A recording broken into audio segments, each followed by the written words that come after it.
Well, hello, everyone. It's your girl, Gabrielle. Welcome to a brand new episode of Hot Topics. If you are new to the show, let me tell you what this show is all about. Actually, I'm going to read to you what the show is all about, um, courtesy of artificial intelligence. So let me just read this description to you as to what Hot Topics is all about. So, experience the captivating world of the Hot Topics podcast, brought to you by A Step Ahead Tutoring Services. Join us as we delve into thought provoking discussions on the ever evolving realms of education, employment, physical health, mental health, and a host of other fascinating subjects. Guided by the insightful host, Gabrielle Crichlow, yours truly, the owner and director of A Step Ahead Tutoring Services. Each episode takes on an interview style format featuring guests from diverse backgrounds who bring their unique perspectives to illuminate these topics. At Hot Topics, our mission is to cultivate a culture of learning and self improvement. We steer clear of purposeless gossip and instead prioritize meaningful conversations that inspire our dedicated audience of watchers and listeners. Prepare to embark on a transformative journey of personal and collective growth as we explore crucial issues together. Tune into Hot Topics and be a part of the conversation. So that's a nice synopsis of our podcast, courtesy of artificial intelligence. So I wanted to share that with you guys. But basically, yeah, this is real talk about real things. And we like to get to the nitty gritty, down and dirty uh in this show. All right, so I'm looking forward to this show because it is a continuation of a previous topic and I have a repeat guest. So let me tell you what the topic is first.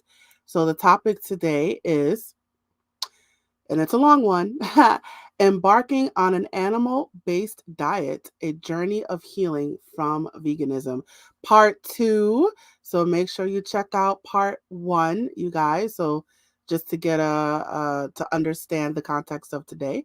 So this will be an interesting conversation. So as always, I'm curious to see where this goes. And my repeat guest, he's returning to the hot seat. His name is Sameer Dossani. And let me just remind you about who he is. So, Sameer Dossani, he is a health and nutrition coach specializing in helping people reverse chronic disease and achieve optimal health and wellness. Beautiful, beautiful, beautiful. Straight to the point. All right. So, without further ado, I think I'm just going to go ahead and bring him on. Hi, Sameer. How you doing today? Hey, Gabrielle, it's a pleasure to be on again. Yeah, thank you for coming on. Thank you for coming on. So, I believe this is our third time together. So, thank you for coming on. So, I wanted to continue our previous discussion. I think there was a lot of ground that we didn't cover, For but sure. I'm just gonna have you just to kind of recap. If you could just tell your story again. So, a journey of healing from veganism. If you could just kind of take us back and tell us your story again. Yeah, I'll do the short version, and if people want to see the longer version, they can go to the part two. So the previous discussion that we had. So the short version is, look, I became vegan in the 1990s for all kinds of reasons, including health reasons. Didn't really thrive health wise, if I'm perfectly honest. But I left veganism because I had to. I had a job that was flying to different countries, and at that point, I'm talking about the early 2000s. There was no concept of like getting vegan food. So I became a lacto ovo vegetarian. I thought that was a pretty healthy way to eat. I would still, if given my preference, so if my family wasn't around and so on, I would still probably cook vegan for myself. But ended up getting very sick in my 30s. So pre-diabetes, lost my eyesight a little bit, lots of aches and pains, vitiligo, which is an autoimmune disease, was out of control. My asthma was getting worse. And then I spent some time in a library, so I got admission to a PhD program I went to a medical library. I read papers, read like 100-year-old papers, like, this is papers from the early 20th century. And I got very angry because I learned that actually everything I'd been told about diet and nutrition was completely wrong. And there's no reason to think that plants are healthy. And humans have been eating meat for millions of years. And we have proof that eating a meat based diet can reverse obesity, can reverse type 2 diabetes, can reverse all kinds of problems. So that's what I did pretty quickly. And here I am, much, much healthier, no meds, no health issues, don't even get sick really. And I help other people now do the same. Thank you so much for that. So now you, just to kind of go back, well, recap and go back. So you weren't always vegan, right? No, so in my family, I mean, my family we're from a community in India that eats meat. So I grew up actually eating quite a lot of meat, but like a mixed diet. If you know anything about diets in South Asia, like it's a lot of rice, it's a lot of wheat. So it was like kind of like a standard American diet. And I was doing stupid things like having like oatmeal for breakfast, which I think is the most toxic thing imaginable, or cereals. So I was already probably unhealthy as a teenager, but when I went vegetarian and vegan, I probably made it much, much worse. So around how old were you when you 18, uh 19, when I went vegan.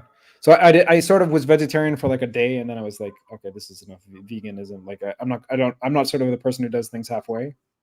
mm. So I was vegetarian for maybe longer than a day, maybe a couple of weeks, and then I went vegan for about 5 or 6 years.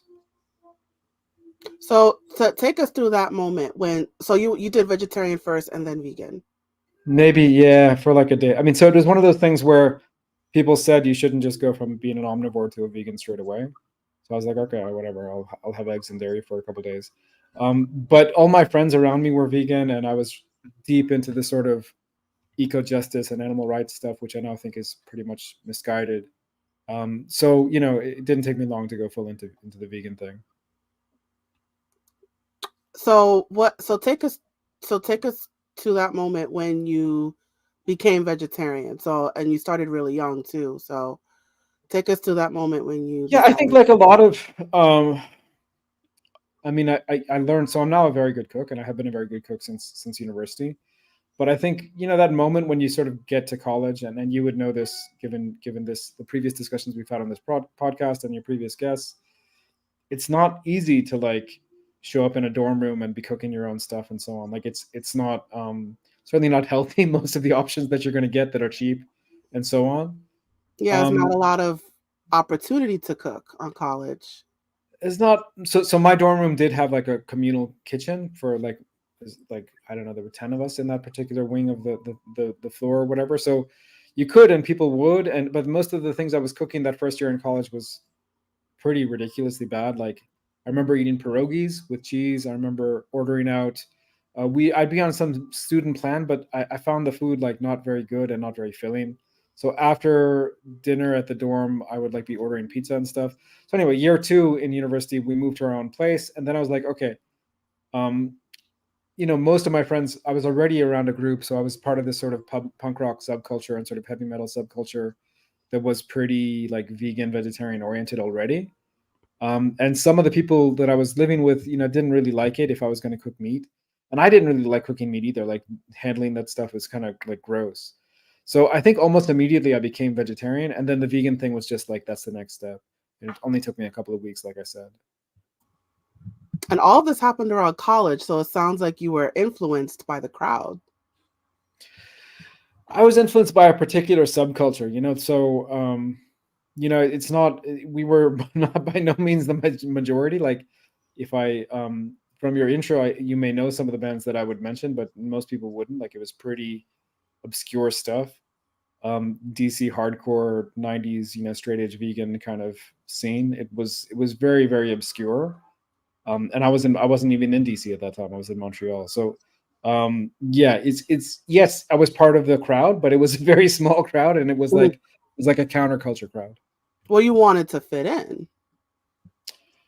Yeah, probably. That may have been part of it with what was going on, but I believed it. I mean, I don't want to downplay the fact that you can. I mean, you can probably tell talking with me now. I'm someone who's very opinionated, and I'm also consider myself pretty intelligent, and even then I did. So the first time I got harassed by whoever, like by a Hare Krishna vegetarian at a punk rock show or something, I did my own research. I was like, okay, what's this all about? What's going on here? Does this make any sense, and so on? And I came to the conclusion that I think was completely wrong. I believed all the stuff in those propaganda. In those days, we didn't have propaganda YouTube videos. We had zines. We had printout zines that you folded and you sort of stapled and everything and did yourself. I made my own. I ran my own zine out of my own dorm room for a little while and so on. So I was an ideologue. I wasn't a follower. I was a leader. I was a leader in this movement. Well, I remember from the study abroad episode that we did together that you weren't originally from Montreal, so you actually went to college to out of country, I think. That's correct. Yeah, I was from Washington D.C. I grew up in Washington D.C. and I went to college. My first university I went to was in Canada. That's right. Right. So now I'm kind of wondering now, you're in a different culture, a different country, a different culture, and and because I'm assuming you weren't originally into the punk rock scene, so something that you just adopted. No, I mean I had been going to so there are different scenes and different shows and so on. So I was definitely part of a scene in DC. I was a kid. I was a teenager. I was a high school kid. I like to think that I played guitar really well, but I didn't really. I was all right. So and I'd gone to Montreal to be a jazz musician originally, to sort of audition for jazz at McGill, which I ended up not being able to do. I did philosophy instead, philosophy and religion. So I was very much, music was my thing. But also very quickly politics became my thing. So I worked at a sort of an anarchist bookstore. I was arranging demonstrations. In those days, I'm talking about the 90s. Bill Clinton, like by the end of my university days in 1999, Bill Clinton bombed the pharmaceutical plants in Sudan and in Afghanistan, something not pharmaceutical, but something else. So I was the person who sort of organized the demonstration at the U.S. consulate in Montreal. Like I was sort of a leader of the progressive community in Montreal by the time I left university. So I was already kind of, with the time we're talking about, I wasn't just like I said, I wasn't just following. I was writing, I was reading, I was working at bookstores and talking with people about this all the time. I was debating people in university and my professors and so on about some of this stuff. So yeah, I already felt like, if you feel strongly about something, you should be able to, and if you feel like you can make the world a better place, you should actually be active about it. Does that make sense? So I'm getting like a Rage Against the Machine vibe. Yeah, Is that totally. what? Yeah, I mean Yeah, that's is that safe to yeah. say? That particular band I wasn't really into, but yeah, that was the kind of vibe. Yeah.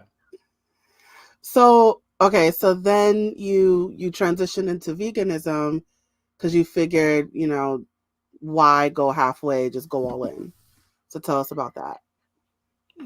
Yeah, I mean, it's hard to articulate these arguments now because I think they're all wrong, right? So there was an argument around, um, consuming animals just takes up more resources than consuming plants because animals have to eat the plants.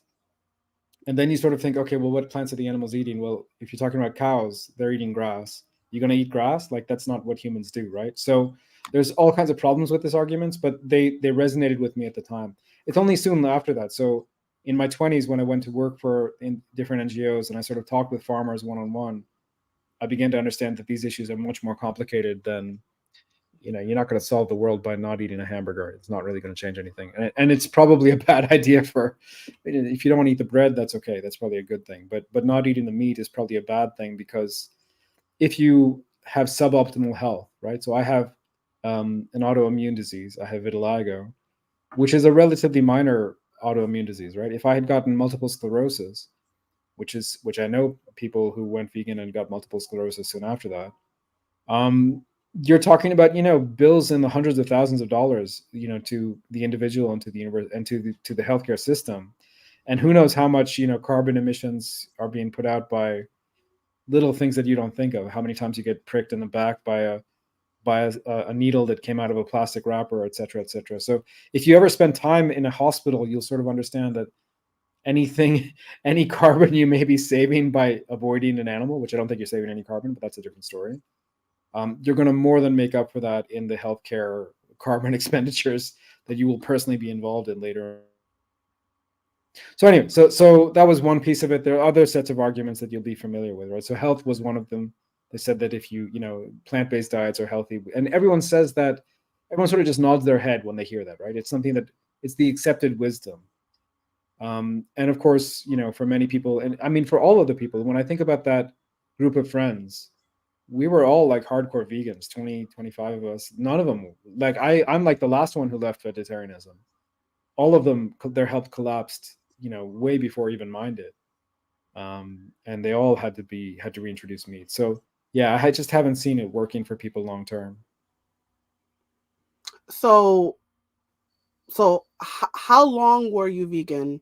How many years would you say before you came So back? I'm talking about 95 to like 2001, 2002. So I'd say about 7 years, 6 or 7 years.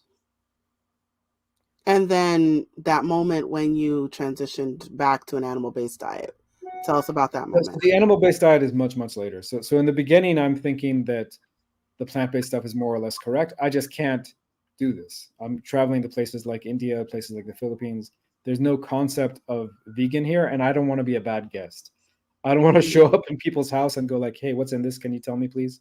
That would be very idiotic, right? Mm-hmm. But so vegetarians, people can kind of like, I think people can get their hand around, get their sort of mind around.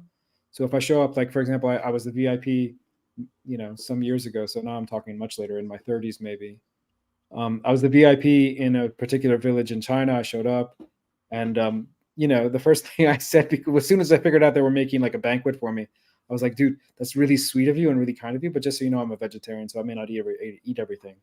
And then when they serve the banquet, now suddenly it's a vegetarian banquet. So it shows you the kind of hospitality they are in these cultures.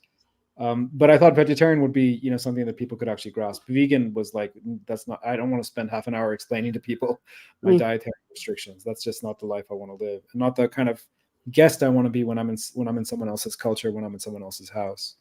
So I was vegetarian, but I sort of thought in my heart of hearts that plant-based was the way to go. And it's only later, so about, where are we now? So 7 years ago, 2017, we're now in 2024. Other things were going on in my life. I was in the process of sort of, my office was downsizing. I was going to be laid off, and I started a PhD. And when I started the PhD, I went to the medical library, and I sort of understood at that point. I was like, okay, all this plant-based stuff, everything I've been told about nutrition for, at that point, it would have been 20 years or more, is completely wrong. And I need to eat more fat, a lot more fat, and I need to include animal foods. Otherwise, I'm never going to thrive. So you said something interesting about you didn't want to be that guest that had to explain the type of foods that they have to eat. Yeah. I mean, it is pretty common. Like I know people that do it. Um, so now I'm wondering, is it that need to fit in again, and that you didn't want to have to be No, like, it's a need to not be an American asshole. yeah. Yeah. It's a need to not be in a, so I mean, my experience of Americans abroad is that they're really bad travelers. They show up in places, and sometimes they brag about it. You can read a guy called Thomas, who's the New York Times guy? Thomas Friedman, is that his name? He's a columnist for the New York Times, apologist for the Iraq War. Like he's a very famous guy. His first book is called Jihad versus McWorld, I think is the name of it. Or Lexus and the Olive Tree. That's the one I'm thinking of. So Lexus and the Olive Tree, where he basically tells this anecdote where he was in Russia in the, after the fall of the Berlin Wall, and he was basically driving from McDonald's to McDonald's, and that was where he was eating. And I was like, that is the stupidest thing I've ever heard, to be in a new culture and to only eat at the American fast food chain. And I'm not going to be that guy. That's not me.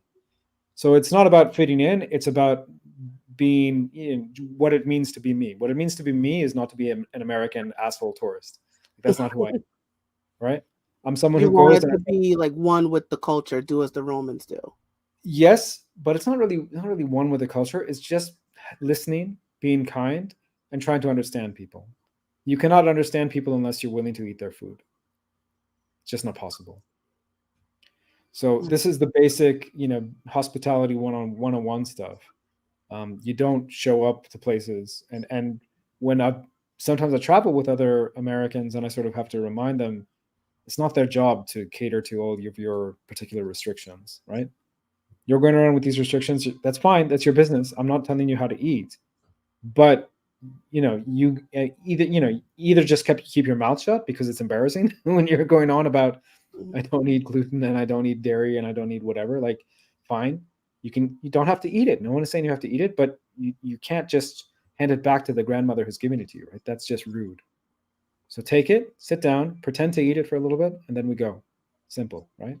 This is basic like traveling because you remember I wasn't a tourist. I wasn't going to like Bali and beaches and stuff. I was going to places sometimes where I had to hike for like a day and a half to actually meet a particular village to implement a community service project and so on. This is real like grassroots work. So if you're going to be doing that work with me, there are certain rules. And Mhm. the first rule is it's not about you, it's about the community. And so whatever the community is doing, we have to find our way, we have to navigate that. And if you're not willing to navigate that, you stay in the city. Don't come with me to the countryside. Make sense? Yeah, but I mean, to push back against that, like, what's the harm?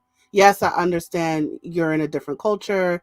You want to experience the way that they cook their food and the way they prepare their food. But I guess, especially now that veganism and vegetarianism is very common and mainstream, especially globally, what's the harm in telling someone, hey, or telling them beforehand, like me personally, I don't eat pork. So what what's the harm in telling someone, hey, like I don't eat pork, and telling them, Okay.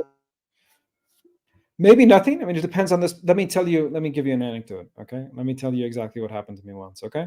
So I got delayed. We were so me and a friend, the friend was, doesn't matter where he was from, but he was from another country as well. But the friend and we were speaking to each other in English and I could speak some Nepali. So we had a guide and I could speak to the guide in Nepali. I speak 10 languages or maybe, so I can get by in a lot of different languages. Okay. So I'm speaking to the guide. The bus is delayed. We show up at the guest house. We booked a guest house. By the way, the village we have to go to is a day's walk from this guest house. So we're just staying overnight in the guest house. Okay.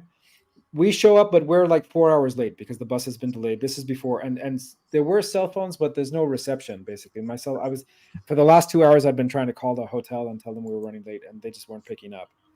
So we arrive at the guest house. Not only is the room that we had booked full, there's someone sleeping on every stair as you go up, in the hotel room.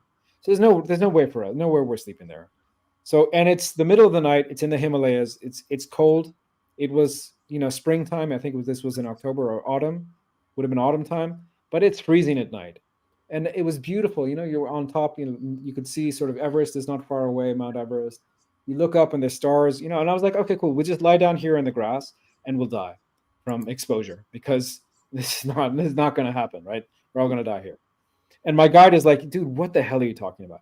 My cousins, uncles, brothers, first cousin, second cousin lives in the first house there. Let's just go. Now, the problem is there's no light in this village.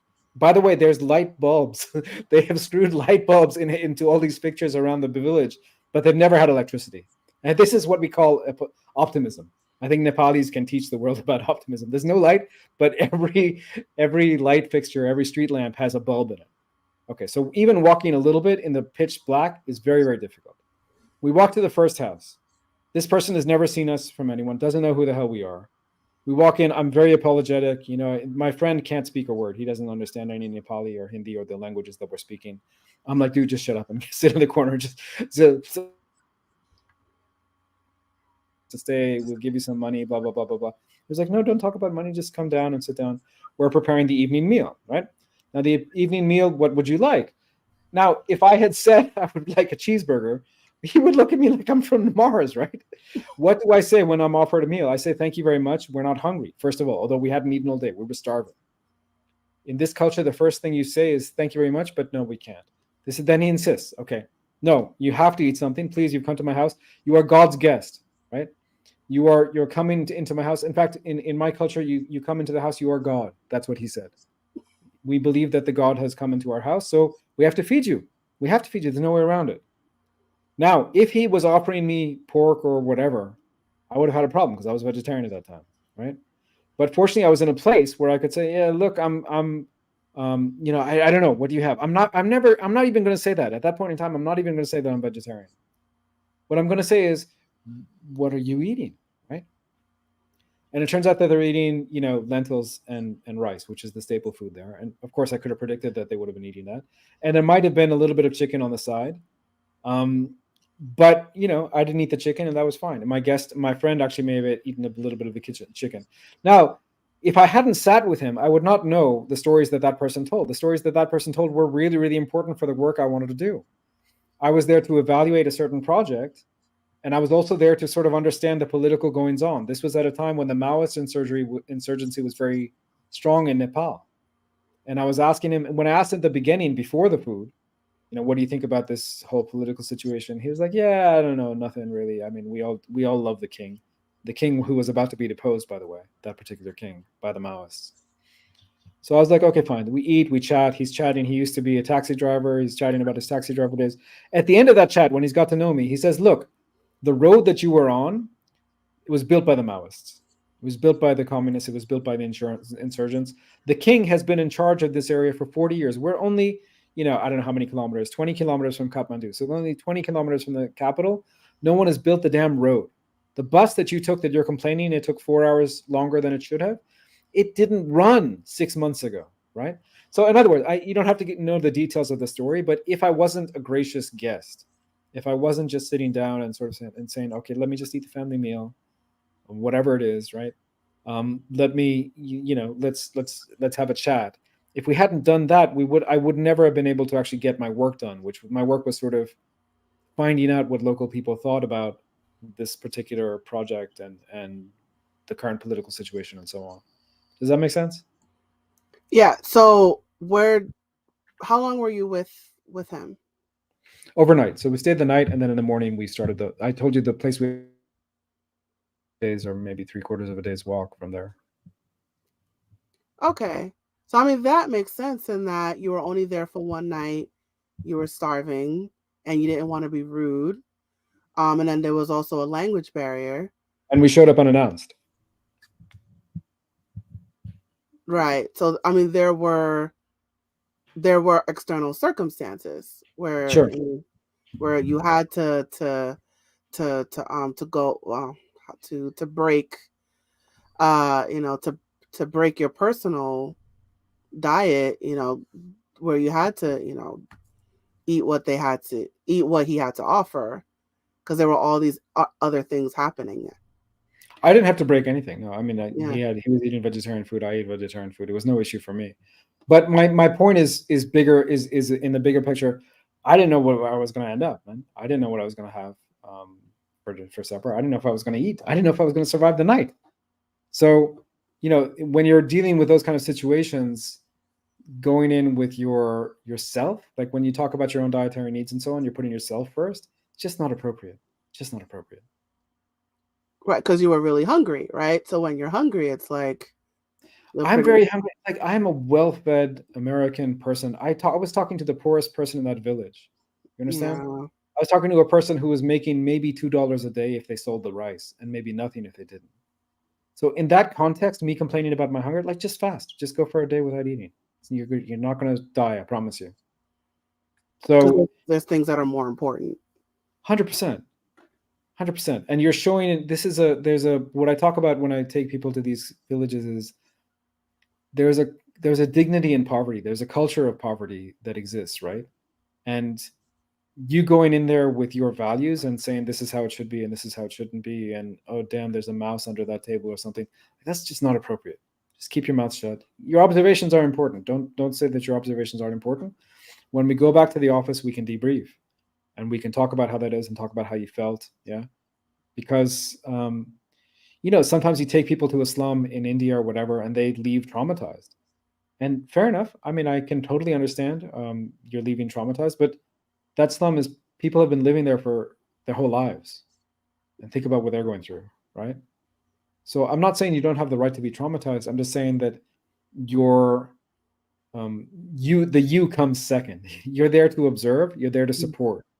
If you're in my line of work, if you're working with the United Nations, or if you're working with some of these NGOs and so on, you are there, you serve the communities. The communities don't serve you. Yeah. So you sit down and shut up, and you chat if you can, if you have the opportunity to chat and learn from people. But you're never going to lead with, hey, I don't eat that. Like, that's never going to be the leading point. And if you do, I will make sure that you don't leave the office ever again. I will get you demoted. Like, you will not be going anywhere, right? So you so this is the type of work that you were doing while you were being a vegan Well, I tried. I mean, during I those mean, 7 years. very quickly I stopped being vegan when I was doing this kind of work. But I was a vegetarian for all this time. Yeah, for almost all that time. Yeah. So it sounds like you know, because of the type of work that you were doing, you found yourself in a constant conflict, you know. Not really. No, not really. Like, in terms of my own needs, no, not really. I mean, I chose the life. Listen, I had my dream job in many ways. You know, my dream job Yeah. was really to support these communities. That's what I wanted to do. When I was a vegan, why was I a vegan? Because I thought I was supporting communities in India, and Africa and other parts of the world, right? And then when I traveled to India and Africa, and they said, "What the hell's a vegan?" and we think you're stupid for being a vegan, I was like, okay, maybe this is a bad idea. Maybe this is not. They didn't put it in such crude terms. It's just a question of, as I explained in our previous discussion, there are two agricultural models, right? There's industrial farming, which is really, really bad and which causes all the problems. Whether it's plants or animals, it doesn't really matter. Industrial farming is linear. So you have inputs. So you go and buy fertilizers and pesticides from Monsanto or whichever company is there, right? And Hmm. then then you have outputs. Then you have the crop. So let's take here in South Africa, we have corn as our staple, maize, they call it, millies. Corn, you're only eating maybe 20% of the plant. So if it's a kilogram, you're eating 200 grams of that. That's what's fit for human consumption. What about the rest of it? Hmm. So in industrial farming, that's a waste product that has to go to landfill, that has to be burned and cause pollution. That's a problem, right? Yeah. In agroecology, which is the alternative, it's circular. So the corn, to stick with that example, just because it's there, first of all, the corn wouldn't be growing alone. You would be growing that with other crops, appropriate crops. Corn takes up a lot of nitrogen from the soil, so we have to grow beans along with that. There are animals that can eat the corn, the parts of the corn that humans can't, specifically ruminants, because corn is a grass. So you need to have goats and cows and so on, which will actually eat the bit of the corn that you can't, and they will then poop out stuff that becomes the fertilizer. So I no longer need Monsanto. We're taking Monsanto out of this whole equation. The cow is giving me the fertilizer, right? I'm making the corn together with beans or whatever else, right? And at the end of the day, the waste products are also either being fed to the cow or going back into the soil in another way through different mechanisms, right? Composting, Hmm. etc.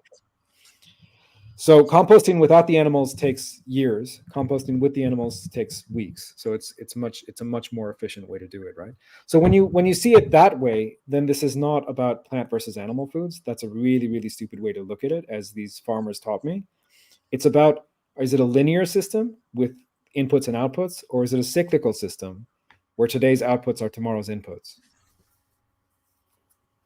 So you're basically there's a need for animals, right? And um There's a need for ecosystems, and ecosystem, pretty yeah. much all ecosystems include animals. So yes, by default, there is a need for animals. Absolutely.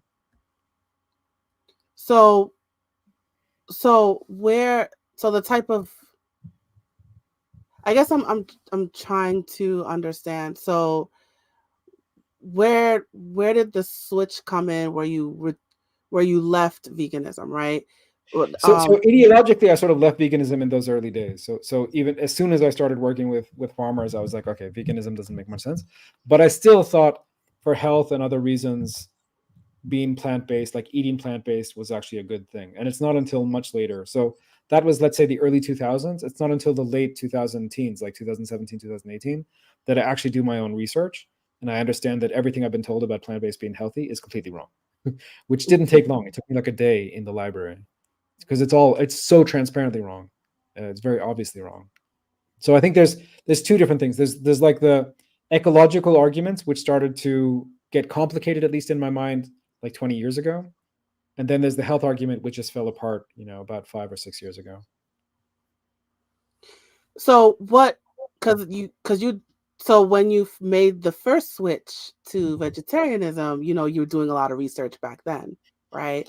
Back in college. So now here Yeah. you are again doing a lot of research. So you are very research oriented. No, for sure. I mean, I think the research I was looking at in college was kind of outdated. Like there's was it Rachel Carson who's wrote Silent Spring, and most of that book has just proven to be completely wrong. Like it's not correct. There's factual errors in that. In the Silent Spring would have been early 70s, so maybe I can't put it on her. Like it's not her fault, but we just didn't know enough, right? And the way that she saw, definitely there was pollution. Definitely the issues that she's raising, these sort of outcomes are real, right? So the lead pollution out of vehicles was a real issue. Industrial smog was a real issue, and but the slaughter of animals, maybe you don't like it and so on, and maybe there are ways to do it more humanely. Maybe there are ways to do it less humanely.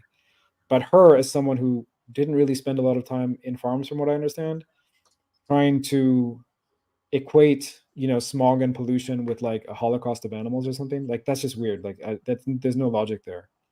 And when we actually do the work in the farms, we see or talk with farmers, even in the US, we can see that the problem over the years has been a consolidation in the businesses. So, and it's to do with subsidies as well. So again, corn is a big subsidized crop all over the US. If you grow corn, you'll at least get, I can't remember the figures, like $1 an acre or something like that for your corn, which is hardly anything. But that's the kind of subsidy that you get from the government, right, in order to produce Mhm. that. And then you have to sell it. First of all, most people don't own their own land. They're leasing their land from these big, Archer Daniels, Midlands, and some of these other companies. So you lease that land from that, and then you sell it to those folks. And you sell it, if you get a little bit of money, you're very lucky. Most people hardly get anything, right?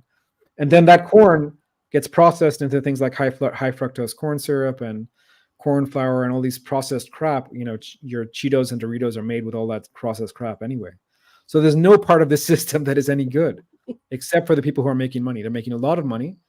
Why? Because those Fritos and Doritos and so on, those are actually drugs. They're not actually food. They've been engineered by food scientists to be super addictive. They trigger the same pleasure parts of the brain that say cocaine triggers, right? And this is all known. This is all very well documented. So we have a system that is basically designed to like maximize production of and sales of a drug, and it's being subsidized by the U.S. government, not by the U.S. government alone, like by many governments. This is subsidy schemes in many, because the U.S. is so influential that when countries like here in South Africa, when we look for, okay, what are successful subsidy schemes, we look to the US as a model, and then we just adopt that model too. So many, many problems coming from this industrial agricultural model, which became popular in the 1950s. So basically, you're saying veganism, vegetarianism, if I'm understanding you, is not necessarily better because you No one still said it's have the worse. same. It's Yeah, not necessarily better. Like you're not really saving the planet because you still have that issue with agricultural farming 100%. So, and so subsidies, what the and you vegan, still have at this point, yeah, if I was discussing this with a vegan at this point, they would say, "Well, I get, I grow my own super organic, blah blah blah," and I'm like, "Yeah, that's fine. That's totally good. If you want to do that, go for it. I only get, go to these." So there are different models that are in play, and most people, let's be perfectly honest, most people just go into the grocery store and buying the best food that they can afford within certain parameters, right? Mhm. And within that, most people, from my experience, much to my shock, but it's still my experience even today, most people, when they come to me wanting to improve their diet, the first question is, or the first thing they say is, I've cut out red meat and I'm trying to eat more vegetables. And my answer to both of those statements is like, okay, why? And of course they can't give me good reasons why, because what they think is the good reasons is like, it's just wrong, right? So from a health Mhm. perspective, it doesn't make any sense. Mhm. And from an environmental perspective, if you're trying to improve things, you really need to focus on this bigger issue of how do you create alternatives to industrial agriculture. And by the way, all those alternatives to industrial agriculture include animals. Not to say that they couldn't also include plants. And if you wanted to be a vegetarian, doing regenerative agriculture, you probably could. But I don't think there's any good reason to do that. When you look at all of the stuff, in fact, if you're serious about climate change, the best mechanism that I can think of for carbon sequestration, so in other words, for getting the carbon that is in the atmosphere, getting it back down into the ground, the best mechanism I can think of is to raise ruminants. Because when you raise ruminants, grasses have deep, deep roots. And we know that if those roots go deep enough, deeper than 30 centimeters, they can sequester a whole lot of carbon, So all What this is talk about, ruminants? Sorry. sorry? What is ruminants? What is that? Ruminants are animals that have a rumen, right? So we're talking about sheep, goat, cows, and deer. Those are the main ones. Maybe horses. Yeah, maybe horses too. But cows in particular, because they serve so many purposes in the food system, or they can. I mean, I've seen here in Africa, there's a holistic practitioner called Alan Savory, who teaches people how to basically green the desert. I mean, it's fantastic work that they're doing. You can see the same area 6 months in 6 months can be completely transformed from desert into sort of lush greenlands, and then eventually maybe even into forest. So without the ruminants, that process wouldn't happen, because actually once it's desert, things are going to heat up even more for other reasons, right? So in order to reverse climate change at a macro level, we have to also be concerned with these microclimates, and we can really make a big difference to those microclimates by using cows. So what do you say to people that say they're trying to save the animals, right? By not eating animals, we'll produce more animals, and therefore we'll produce more of the what you just said, the rumen, Yeah, right? but I don't. By not eating them, what do you say to those people? No, I don't think they understand their own argument if that's what they're saying. So if you're the vegan position, as far as I understand it, and we've seen this play out, by the way, in the Netherlands in the past couple of years. So the Netherlands, as you may know, so this is Holland, dairy country, Gouda cheese, you call it in the US. I think they pronounce it Gouda over there. But anyway, so it's a dairy backed, it's a dairy country, right? And there was a proposal, because it's a dairy country, when you do a lifestyle assessment of carbon in the way that these guys do, you find out that, those cows are a problem. They're producing way too much because they're not being killed. It's not really a beef country. It's a dairy country, right? So they're living their whole lives, right? So that's the problem. So what was their proposal? Their proposal was to cull hundreds of thousands of cows, to kill them and not to replace them. So just to be clear, the vegans, if they get their way, they want fewer animals. They don't want animals. It's the farmers and the meat eaters and the dairy farmers who want animals and who are caring for animals. The vegans are the ones who are, they're basically, when their proposals get around, and it's happened in some places. I think it happened in Ireland as well a couple of years ago. Hundreds of thousands of animals dead. So we have to be really careful here. I know that, some teenage vegan who's like, hugging her dog is in shock right now, but it's like, that is the truth. If these proposals come around, there will be hundreds of thousands of dead animals overnight. Now you could say, will those animals die eventually? Yeah, everything dies eventually. Like this is not we're living in the freaking real world here, right? Give me a break. Everything is going to die, and everything will become food. When I have this debate with vegans, they're like, well, what about your mom, your grandmother?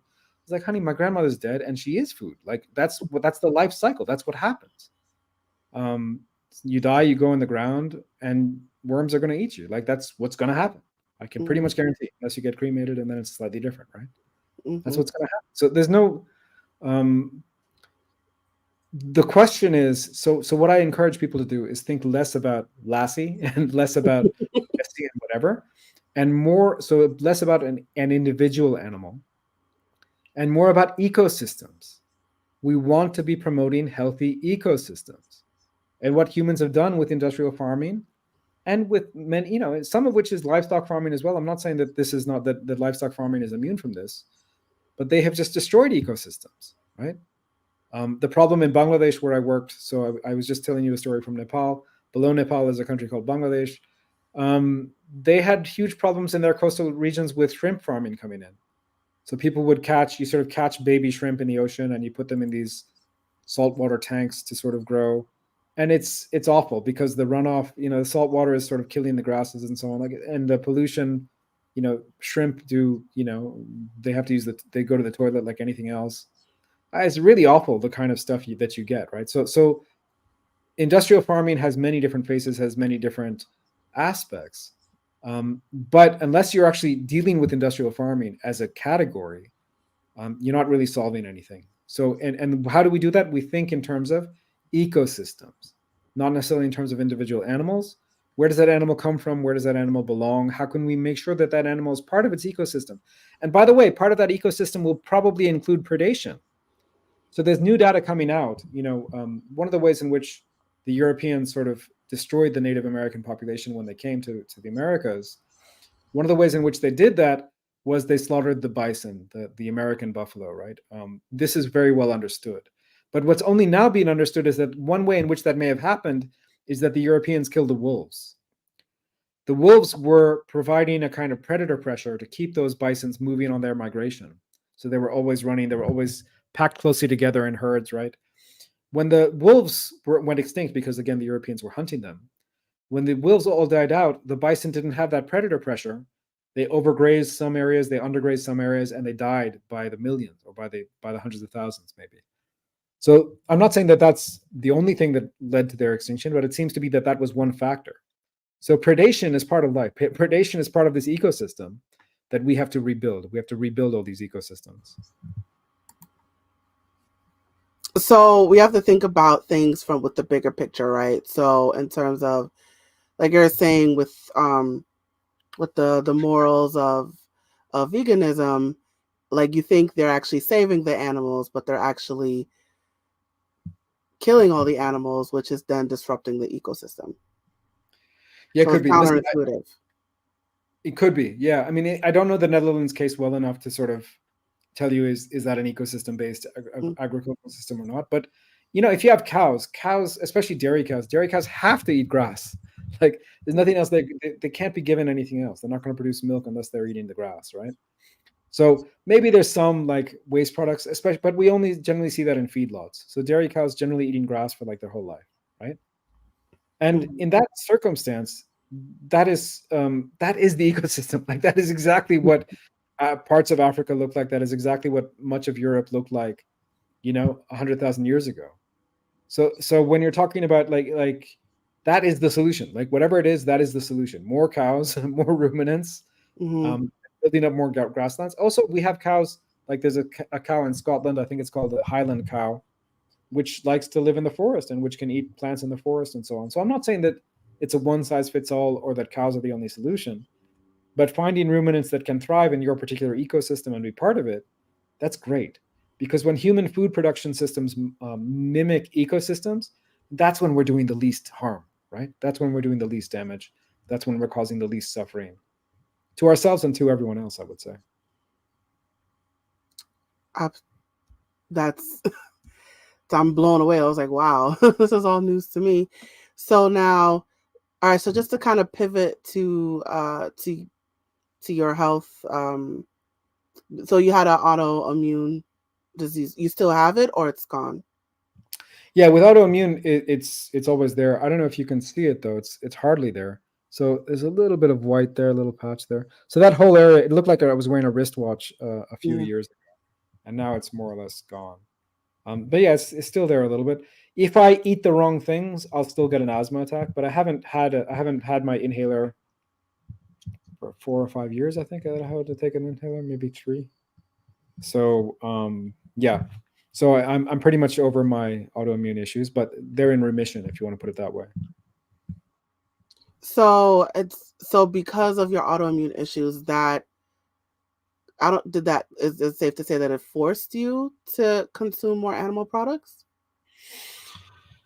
No. In fact, when I sort of started this, I was very nervous about eating more animal products. So I sort of did a plant heavy, sort of ketogenic way of eating for a little while.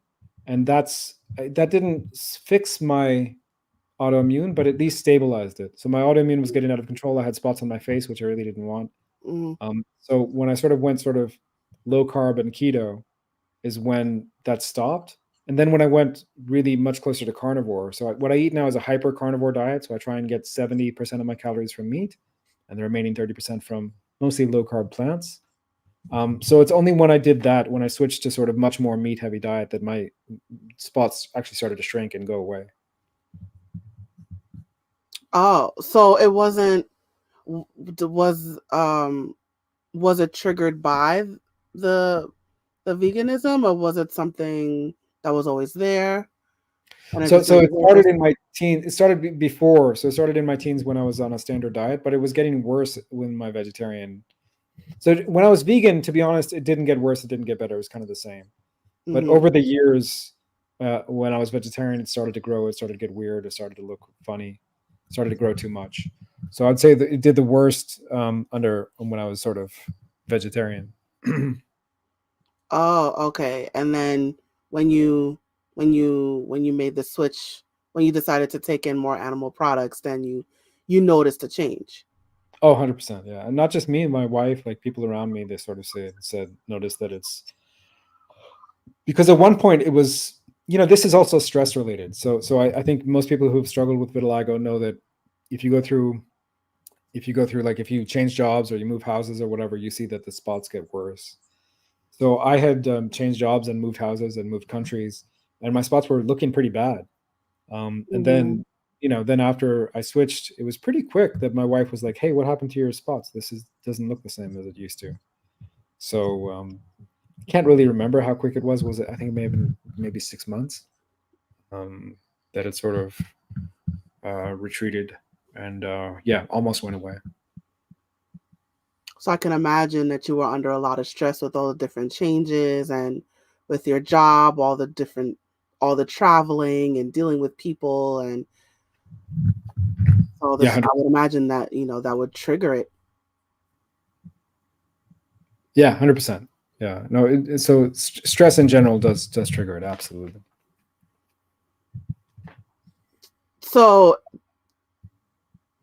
there was another thing. So another thing that made you switch back to an animal based diet is, so again, all that research you were doing, actually going to India and learning about the different the way the different types of farming, talking to people, but also there was a movie that you saw that made Oh, you switch. that was, yeah, that's already at the end. So by the time I saw that movie, I was already pretty much committed to the kind of diet that I'm committed to now, which is a hyper carnivore diet.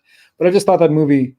So there's a couple movies that we can talk about. There's a movie that's out right now called Common Ground, and there's another one I think called Kiss the Ground.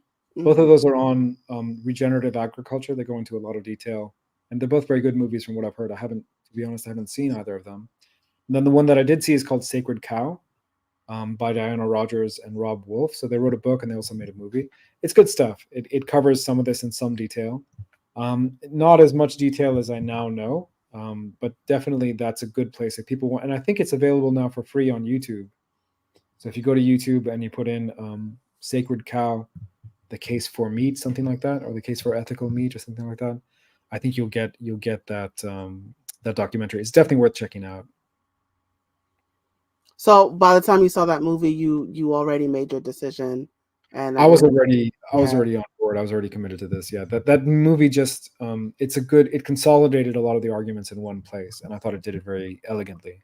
But I was already, because I'm trained as a I'm finishing a PhD in anthropology, and I started this PhD in something called science and technology studies, and so I'm trained to sort of read academic literature with a critical eye. So when Mm-hmm. you look at, for example, all the research on nutrition, I mean, it's just such poor quality research. It's very difficult to even use the word research when you're talking about some of these studies that are cited by people like Michael Greger and Neil Barnard and some of these people, some of the sort of vegan people. They keep bringing up this data, and then I do have videos on my channel where I go and I pull the data that they're looking at, and either the study doesn't really show what in the case of Dr. Greger, he's pretty bad. Like half the time, the study doesn't even say what he said as it says. He just pulls out like one line and highlights it, and it's like, dude, that if you read the second line, the guy is saying he doesn't agree with that. So Mm-hmm. anyway, so he's a different category of cherry picker. But someone like Neil Barnard, when he's referring to studies, those studies are so crappy. Those studies are like nurses' health study. Like people would get a questionnaire every couple of years, and they'd have to fill in like how many salads, like if I ask you, how many salads did you have last year in 2023? Could you give me a number with any kind of accuracy? No, I don't think you could. Yeah. So those are the kind of questionnaires that they're filling out. And then based on that, they say people who ate more hamburgers, got more heart attacks. Well, people who ate more hamburgers probably ate more French fries and drank more Coca-Cola, right? But you're only pointing to the hamburgers because you have an agenda, like you have an anti-hamburger agenda or whatever it is, right? Mm-hmm.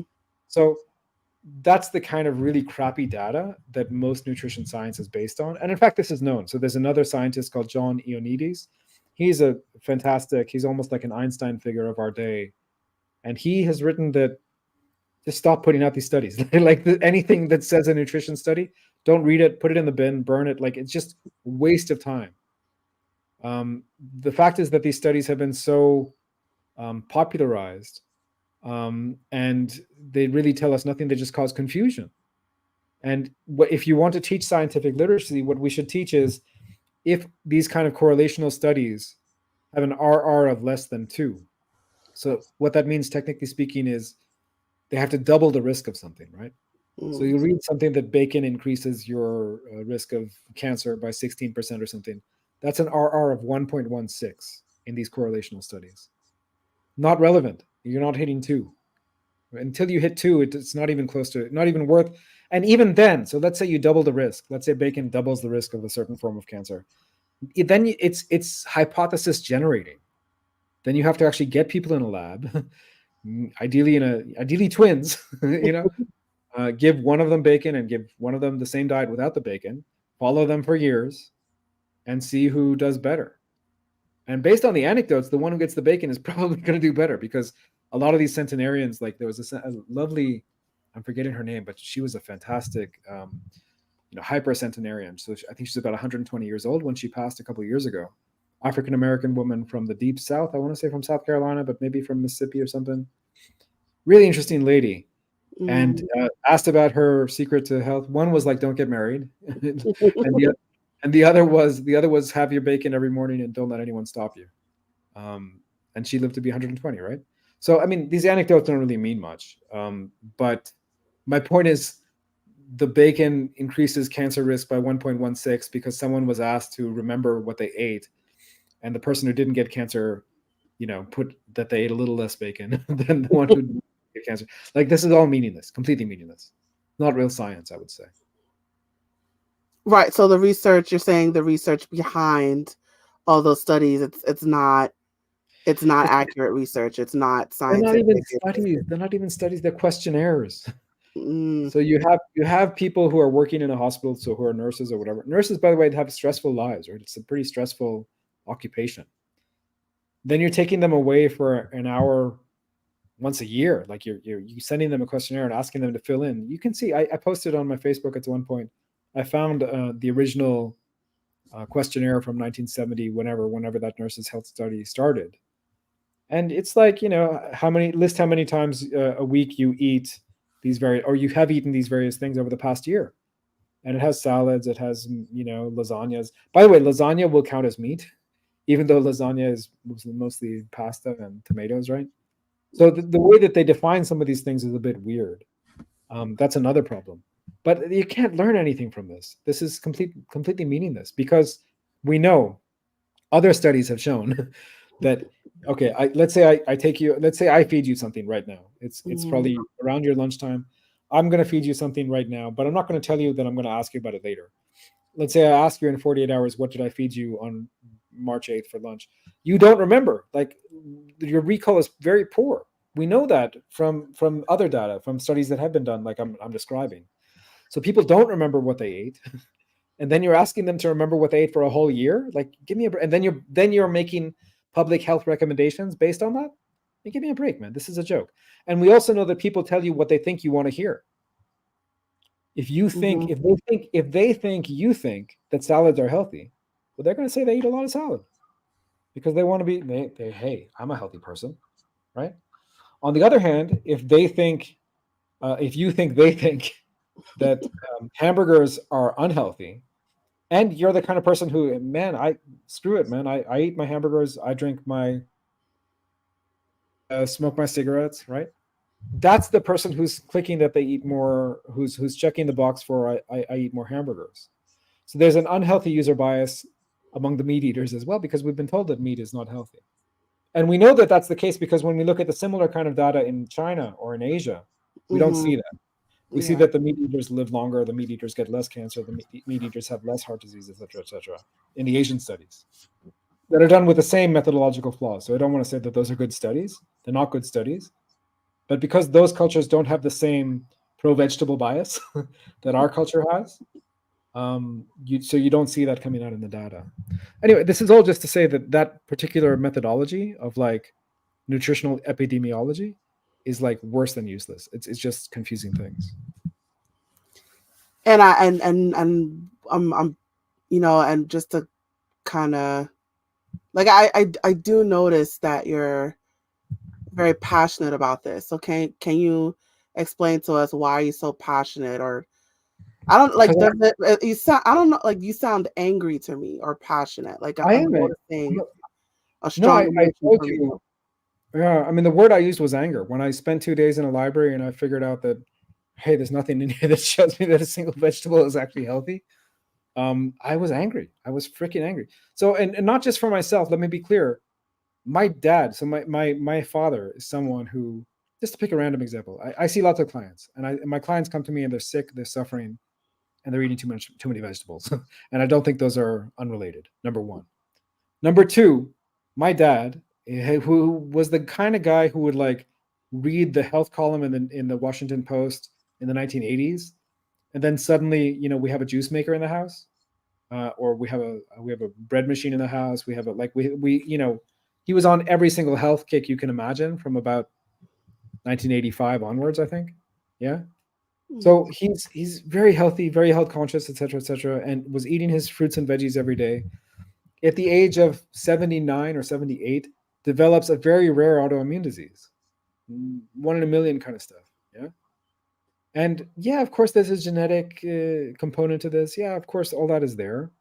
But my own hunch, I can't prove this, I can't do a controlled experiment to test this hypothesis, but my own hypothesis is the kale and the spinach and all of these things that he's been eating, and the juices and all these things he's been eating over the years, has been contributing to this autoimmune tendency, and he's developed a very rare autoimmune disease that could kill him.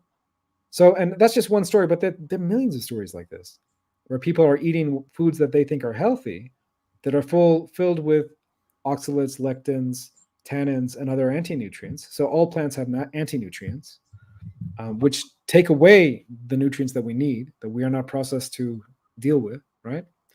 So they're eating, my dad, thinking that vegetables are healthy for most of his life, filled up with anti-nutrients, and now he's paying the price. And of course, when I get him more on a meat-based diet, he's doing much better.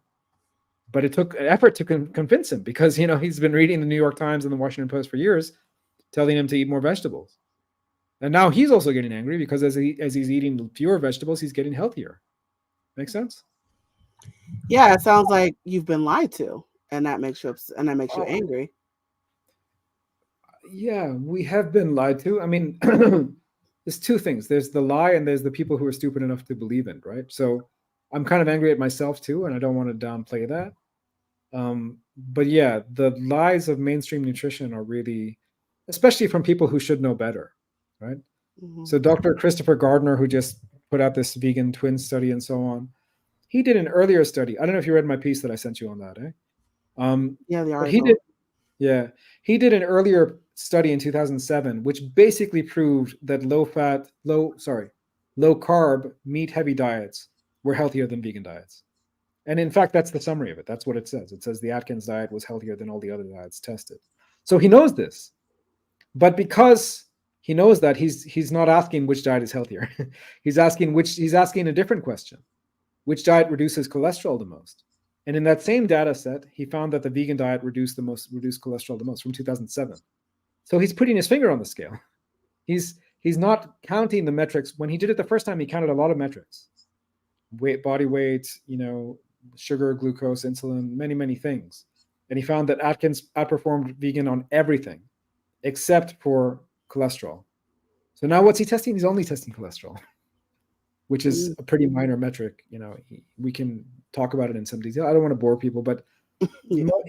I mean, cholesterol is not really that relevant. And the deeper we get down the cholesterol rabbit hole, the more we see that it's not really an important factor. And if it is, it's nowhere near as important as some of those other things that were measured, like blood sugar, diabetes, A1C, insulin, et cetera, et cetera. So yeah, that's what bothers me, is that when people are designing research, it's not fraudulent, it's good research, but it's designed in such a way that he knows the answer. He knows the vegans are going to do slightly better. And actually, if you look at that study, the vegans didn't do better on many metrics. So it's even, he's putting his finger on the scale and he still can't prove what he wants to prove, which is a real problem. So the studies were manipulated to suit an agenda. Manipulated is a strong word, and we can't use that. The study, he has accurately published the data that was in there, but the spin. So what's manipulated is that Netflix spin. The way Netflix is spinning it is not consistent with the data that's presented. The data that's presented is pretty. It's not super. Like I said, it's not super great for the vegans, to be honest. Yes, their cholesterol improved, quote unquote, but they lost muscle mass. If you see that movie, you see that they lost quite a lot of muscle mass compared with their non-vegan twins. And muscle is the most important organ for many reasons. We call it the organ of longevity.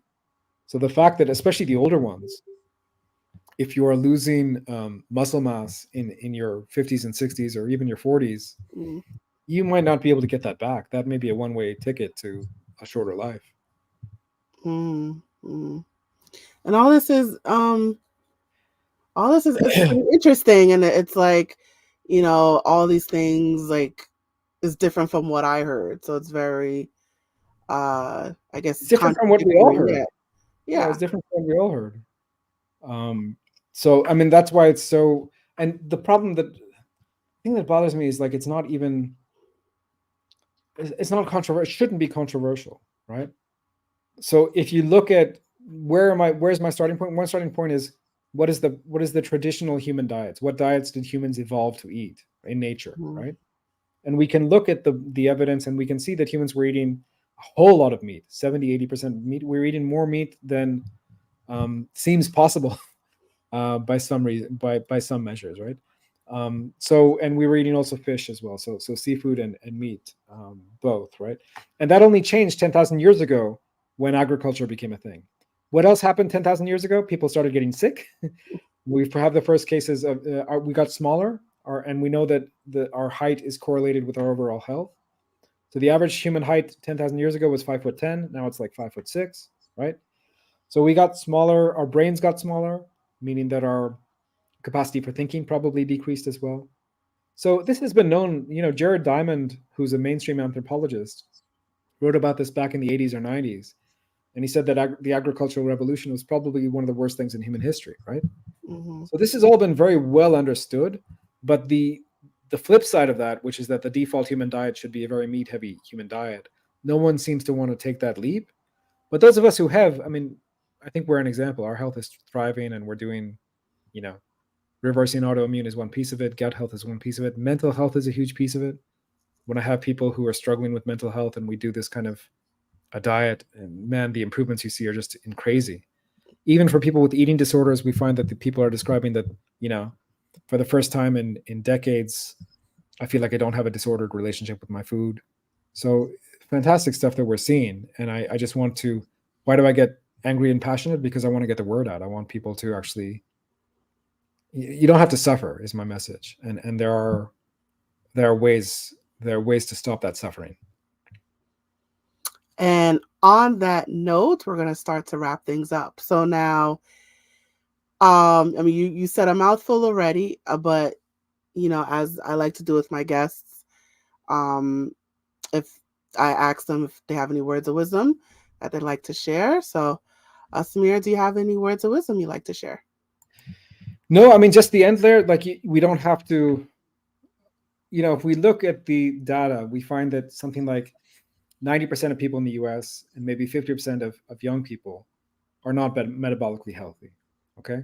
That means they may have fatty liver, they may have fat around the organs, they may be suffering from obesity, they may just not feel and look optimal, they may have less than perfect mental health. And my recommendation is, you don't have to live like that. You can find someone who can support you. Working with health coaches like myself is a great thing, but you could also work with psychiatrists. You could also work with some doctors who understand this. You could also just figure it out on your own. It's not hard to just eat more meat and fewer carbs, and then see how you go. If I'm not saying it's going to help everyone, or I'm not saying it's going to fix everyone, but I do wish more people would at least experiment with it. Beautiful, beautiful. All right, well, Sameer, thank you for coming back on Hot Topics and having this discussion with me. I appreciate the knowledge that you shared with us today. Thanks so much, Gabrielle. Look forward to doing it again sometime. All right, and let's make sure, let's get your contact information. All right, you guys. So Sameer Dossani, he is all over the place. So make sure you check him out. His website is his name, sameerdossani.net. You could also follow him on YouTube. The account name is Meat Heals. He's also on Twitter and TikTok. His name, Sameer Dossani. On Instagram, it is Sam, the number 3, and then R. He's also on LinkedIn, and he has a Facebook page, Sameer Dossani Health Coaching. So I encourage you guys to follow him if you want to learn more about him and the things he does. The information is on your screen right now for my video people. If you're listening to this on a podcast, all of this information is in the description, so make sure you check it out. Sameer, do you want to talk about your business, your services? Well, tell us about your business. Yeah, no, I help people. I'm a health coach. So health coaching is really about, helping people to sort of prioritize their own health and giving them permission, but also giving them the right tools. So definitely, the way I approach diet is one tool, but it's not the only tools. There are many different diets that we use. So I don't want to say that, something like our carnivore approach is the only approach I use. I use many different approaches, and it's always tailored for the individual. So, but it's been great to just see people who've been suffering and they come and work with me for a couple of weeks and then they're thriving. So it's been really rewarding. Beautiful, beautiful, beautiful. So if you need a nutrition coach, a health coach, reach out to Sameer. Maybe he can help you out. Information is on the screen right now, like I said, or in the description. So make sure you check it out. All right, Sameer, thank you again for coming on Hot Topics. Thanks, and I'll see you next time. Ciao, bye. Bye. All right. Excuse me. Ooh. All right. So that was definitely an impactful show. I love that. I love that discussion and I love that open dialogue. So let me, of course, let me take this moment to remind you about Hot Topics. So Hot Topics is a production of my tutoring company, A Step Ahead Tutoring Services. So if you are a parent and you have a child who's struggling right now in school, maybe they're falling behind in homework, or they're missing a lot of homework, or they're just not understanding what the teacher is saying, or you're trying to help them, but you get frustrated, your child gets frustrated, everybody gets frustrated, right? And sometimes you need that outside person to come and step in, right? You find that your child is not listening to you, but they're listening to other people, right? So sometimes you need that outside voice to step in. So that's where we come in. That's where the tutors come in. So we offer a variety of different services.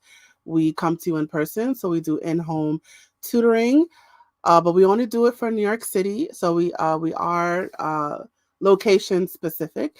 So if you happen to be in the New York City or Long Island areas, we do in-home tutoring. But we also offer virtual tutoring as well. So we do virtual tutoring across the United States.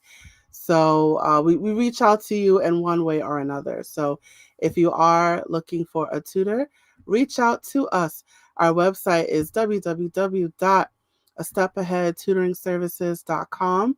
We are on a variety of social media platforms as well, as you are watching this right now, watching this on video. We're on YouTube, we're on Facebook, Twitter, well, Twitter, aka X, Instagram. I think I said TikTok already. There's a couple others that's not coming to me right now, but we are on multiple social media platforms. So make sure you stay in touch with us. Just search A Step Ahead Tutoring Services and we will pop up. Just look for the pencil with the gray and black tip. That is us. So stay in touch with us on social media. Join our texting list. Join our email list. Stay in touch with us. All of that information, of course, is on our website, which I will say again, www.astepAheadtutoringservices.com. So the information is scrolling below on the screen right now if you are watching this on video. But if you are listening to this on a podcast, all of this information is in the description. So one way or another, this information is available to you. So if you are looking for tutoring services, whether you want a tutor to come to your home, if you happen to be in New York City or Long Island, or if you are open to virtual tutoring, reach out to us as well. We also do college counseling, test prep, editing and proofreading. We also have some workshops as well. All of that, so I'm sorry, all of that, of course, you will learn on our website. But I encourage you to take advantage of those tutoring services if you are in need of that. All right, and one last thing, I want to encourage you guys. I would love to know your feedback about this episode. So drop a comment in the comment section or in the comment thread. Please let me know your feedback about this episode today. It definitely helps us in terms of the algorithm. So it helps the robots find us and it helps other people find us as well. So please take a moment right now. Leave your thoughts below about the show. Did you love it? Did you hate it? Maybe you have alternate views and you want to express it, whatever it is. So leave your comments in the comment section on the comment thread. Also, take a moment right now, drop a rating if you're listening to this on a podcast. So please take a moment right now and let us know your thoughts about this episode today. All right, you guys. Well, thank you again for joining me on Hot Topics. I look forward to you joining me on the next episode. Thank you again. And now I am signing off. Bye, guys.